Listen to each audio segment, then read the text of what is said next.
Good morning. Welcome to a new episode of Mr. Roy Mix.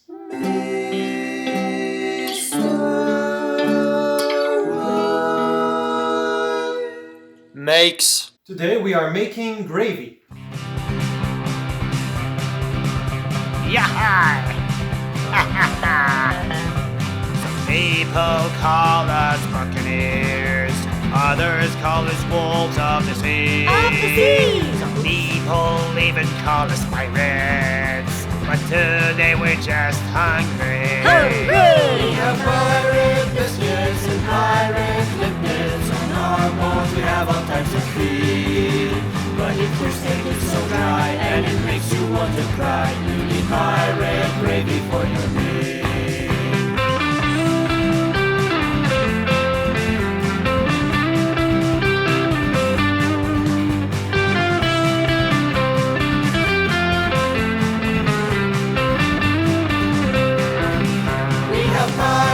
Biscuits and pirate limpets. On our bones we have all kinds of feed. If you're hungry for a steak and it's so dry you can break, you need pirate gravy for your meat.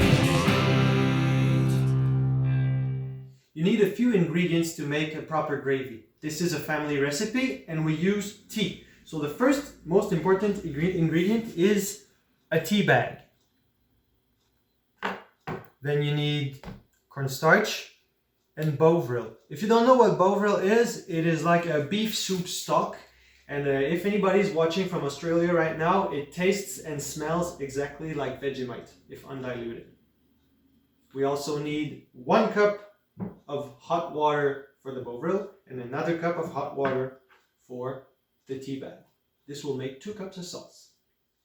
We are preparing the hot water for the sauce. In the meantime, I think it's time we make cornstarch slurry. Come over here and check this out. So this is a very intuitive process. You just take a spoonful of that. No, first cold water. It's important that the water is cold. This is cold. Little bit of cold water. Add a teaspoon of that. Mix them together.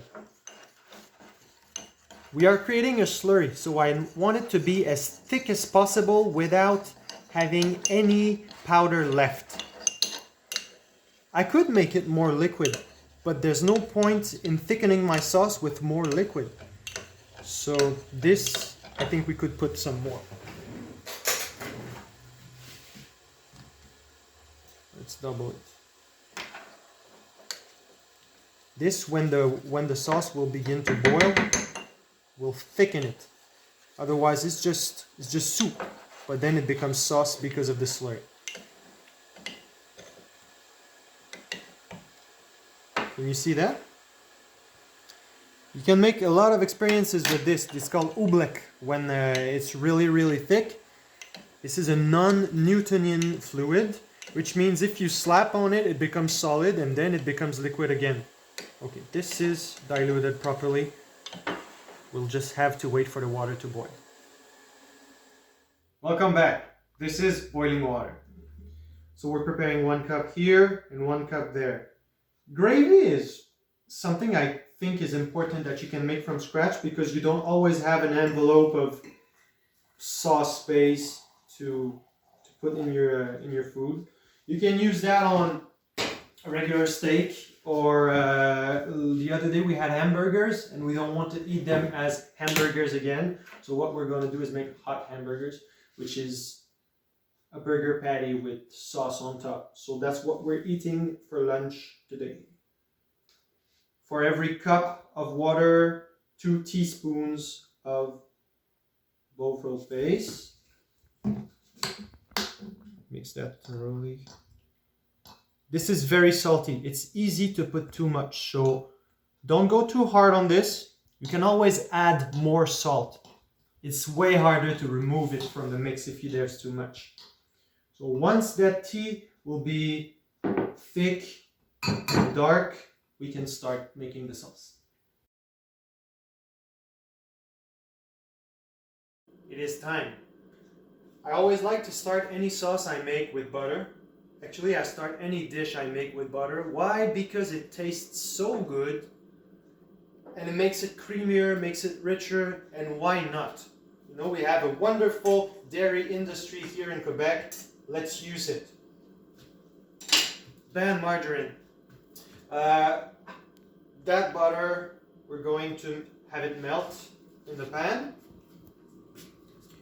Once it's totally melted, we'll just add the tea and the soup base that we prepared earlier. You can use the cooking juices that are left when you make, let's say, a roast or a steak. That little fried goodness, this is really good. You scrape that into that pan and you add it to your sauce, really makes it even richer. And let's say you make a, I don't know, a pork roast. There's cooking juices, you put them in there. That sauce will fit even more with the meat since it's made with that meat in particular. The butter is hot. It's had our two liquids in there. I want to slowly bring that up to a boil, and once it's boiling, I will add my slurry. So you have beef stock and tea in there. I like to add a bit of fine herbs. These are provincial herbs from the region of Provence in France. Just a little to taste. I don't add salt right here. I could always taste my sauce, add some salt, but I leave that up to the person who will taste it afterwards. It is not me who has to decide if it's salty enough or not. Salt, you can always add more. You can never remove it. But pepper, though, is very important that we have. I'm going to mix these things together, make sure that the butter binds with the herbs and that everything gets savory. This should not take very long. In the meantime, while this is coming up to temp, let's have a look at the slurry. The powder has separated from the water, so I want to shake it really well, make sure it's mixed and that there are no lumps of dry powder in there, otherwise it will make lumps in my sauce. When the sauce is boiling, I will stop talking because I have to give my full attention to the sauce, just like the bechamel. If you stop stirring or if you don't pay attention, it will make clumps or it will taste bad. Or it will stick to the bottom. So many things could go wrong. This is ready. This, not yet, but we're almost there. Just start the fan.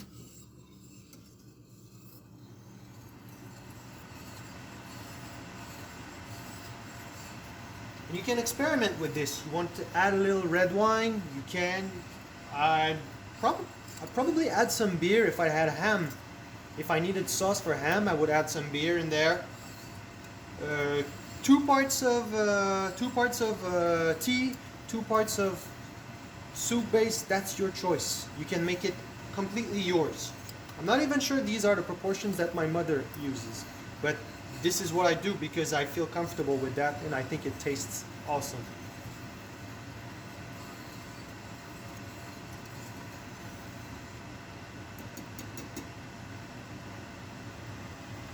I think this would be a good time to put the slurry in. I'll mix it one last time, make sure everything is fine.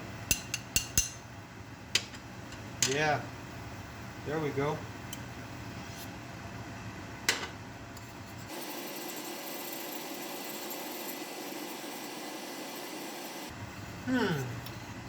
Either it's not hot enough or my slurry was not concentrated enough. It's still a little runny to my taste.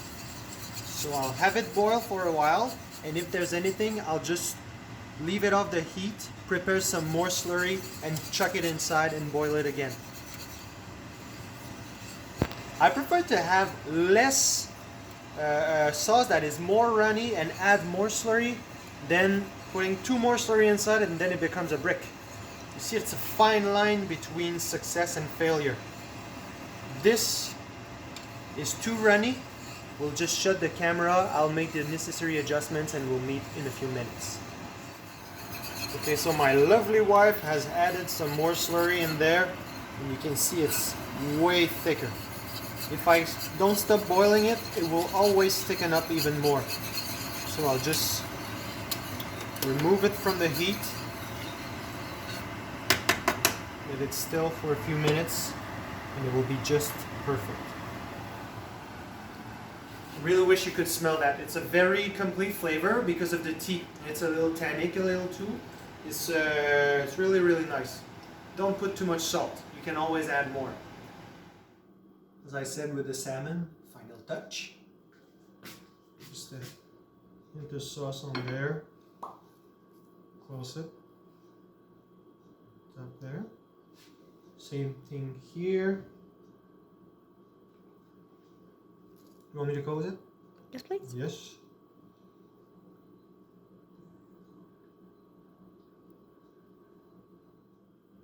That's it for us today. I hope you enjoyed this video and find it useful. I'll see you guys in the next episode.